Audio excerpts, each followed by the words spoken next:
নমস্কার, আমি অদিতি। আমার চিলাপাতা গার্ডেনে সব সবুজ বন্ধুদের অনেক ভালোবাসা। আমার অনিশ্চিত বাগানের কিছু ছোট ছোট ক্লিপিংস আপনার সঙ্গে শেয়ার করছি। কারণ অনিশ্চিত বলছি আমি, তার কারণ হচ্ছে আমার ফ্ল্যাটের মানে কম্পাউন্ডের পেছন দিকে আমি খানিকটা জায়গা নিয়ে আমার বাগান করেছি,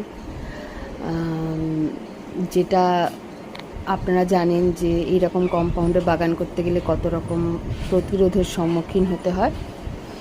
কিন্তু এখানে হালকা কিছু প্রতিরোধ আমি পেয়েছি, বাট সবাই কিছু কিছু মানুষ আছে যারা সবাই খুব মানে সবুজ ভালোবাসে, তাই জন্য আমি সবুজটাকে এখানে এখনো পর্যন্ত জিইয়ে রাখতে পেরেছি।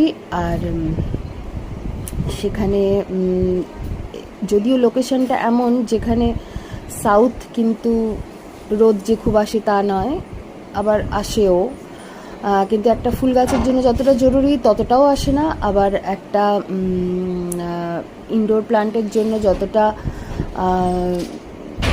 জরুরি হয়, মানে ইনডাইরেক্ট সানলাইট, সেটার থেকে আবার একটু বেশি। তো সেই জন্য দুটো ক্ষেত্রেই একটু অসুবিধা হয়ে যায়। তাও আমি চেষ্টা করি গাছগুলোকে সতেজ এবং সুন্দর করে রাখার। প্রচুর গাছ কিনে মেরেছি, যেহেতু সব কিছু হ্যান্ডেল করতে মানে একটা নতুন গাছ কেনার পর যখন সেটাকে হ্যান্ডেল করতে হয়, সেই ক্ষেত্রে অনেক অনভিজ্ঞতা ছিল প্রথমে। তো আপনাদের সঙ্গে আমি সেই অনভিজ্ঞতার কারণে বা ভুলের কারণে আমি কিভাবে গাছ মেরেছি সেগুলো খানিকটা তুলে ধরবো আস্তে আস্তে। তো এই আমার গ্রিন জার্নি আমার সেই শুরু হচ্ছে অনেক আগে থেকে, আমার কলেজ লাইফ থেকে। আমি বটানি স্টুডেন্ট, সেখান থেকেই ভালো লাগা। খুব স্বপ্ন ছিল একটা বাগান হবে, কিন্তু হয়নি, ফ্ল্যাটে এসে থাকতে বাধ্য হই। তো ছোট স্পেস, ছোট পরিসর। এবার আমার ফ্ল্যাটের জানলাগুলোও আমি দখল করে নিয়েছি, সব জানলাগুলোতেই প্রায় গাছ আছে, বারান্দায় গাছ আছে।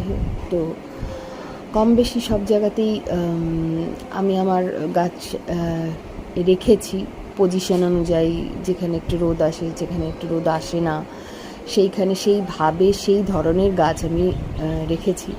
তো আপনাদের সঙ্গে আস্তে আস্তে শেয়ার করব। আজকের মতো নমস্কার।